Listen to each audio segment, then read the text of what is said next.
जय हिंद साथियों, मैं पंकज जाटो। भारत पाकिस्तान की लड़ाई और बढ़ गई है। पाकिस्तान की हरकतें डेली पे डेली बढ़ती ही जा रही हैं। की हरकतें पाकिस्तान क्या क्या कर रहा है।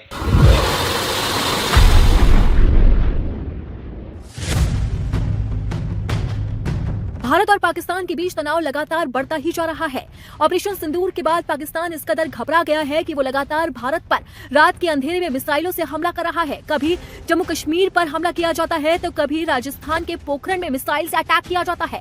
लेकिन मजबूत भारत का डिफेंस सिस्टम पाकिस्तान के इरादों को नाकाम कर रहा है और उसकी मिसाइलों को हवा में ही मार गिरा रहा है। और इतना ही नहीं, अब तो भारतीय सेना ने अपना तगड़ा एक्शन भी शुरू कर दिया और भारतीय सेना ने पाकिस्तान को मुंहतोड़ जवाब देने के लिए दुश्मन देश के 4 एयरबेस तबाह कर दिए। इतना ही नहीं, एक लॉन्चिंग पैड को भी ध्वस्त कर दिया गया है। आपको बता दें कि भारतीय सेना ने अपने पराक्रम का परिचय देकर मजबूत डिफेंस सिस्टम के सहारे रावलपिंडी में नूर खान एयरबेस, मुरीद एयरबेस चकवाल और इतना ही नहीं, रफीकी एयरबेस शरकोट को अपनी मिसाइल सिस्टम से ध्वस्त कर दिया है। कहा जा रहा है कि लॉन्चिंग पैड तबाह होने से ड्रोन और मिसाइल अटैक भारत पर किए जा रहे थे। वहीं भारत के मिसाइल अटैक के बाद प्रधानमंत्री शहबाज शरीफ बौखला उठे हैं और उन्होंने कहा है कि भारत ने 4 एयरबेस को तबाह कर दिया।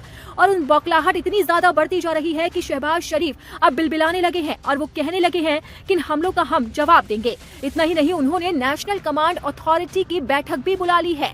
चर्चा है कि इस बैठक में परमाणु हथियारों के इस्तेमाल पर फैसला किया जा सकता है। आपको बता दें कि जब से पहलगाम हमला हुआ है, मोदी सरकार लगातार एक्शन मोड में काम कर रही है और ऑपरेशन सिंदूर से मोदी सरकार ने पहलगाम हमले का तगड़ा बदला ले लिया है। और इसके बाद से ही पाकिस्तान की सुट्टी बुट्टी गुम हो गई है और उसकी हेकड़ी निकलती हुई नजर आ रही है। इसलिए वो अब अपने मिसाइल से भारत पर हमला कर रहा है, लेकिन भारतीय सेना उसकी हेकड़ी को निकाल रही है और उसके पूरे डिफेंस सिस्टम को ही ध्वस्त कर रही है। इस बीच अब लगातार पाकिस्तान अलग अलग मंचों से गुहार लगा रहा है कि इसे शांति से भी सुलझाया जा सकता है। हालांकि उसके रक्षा मंत्री अभी भी बाज नहीं आ रहे। ख्वाजा आसिफ लगातार कह रहे हैं कि हम हमले का जवाब देंगे। और इसी बीच में अब शहबाज शरीफ ने नेशनल कमांड अथॉरिटी की बैठक बुला ली है। आपको बता दें कि नेशनल कमांड अथॉरिटी पाकिस्तान की सबसे बड़ी संस्था है। इस संगठन को देश के परमाणु हथियार बनाने, कंट्रोल करने, सिक्योरिटी करने और इस्तेमाल करने की जिम्मेदारी मिली है। इस संगठन की स्थापना साल 2000 में की गई थी। परमाणु हथियार इस्तेमाल करना है या नहीं, इसका फैसला संगठन से विचार विमर्श करने के बाद ही किया जा सकता है।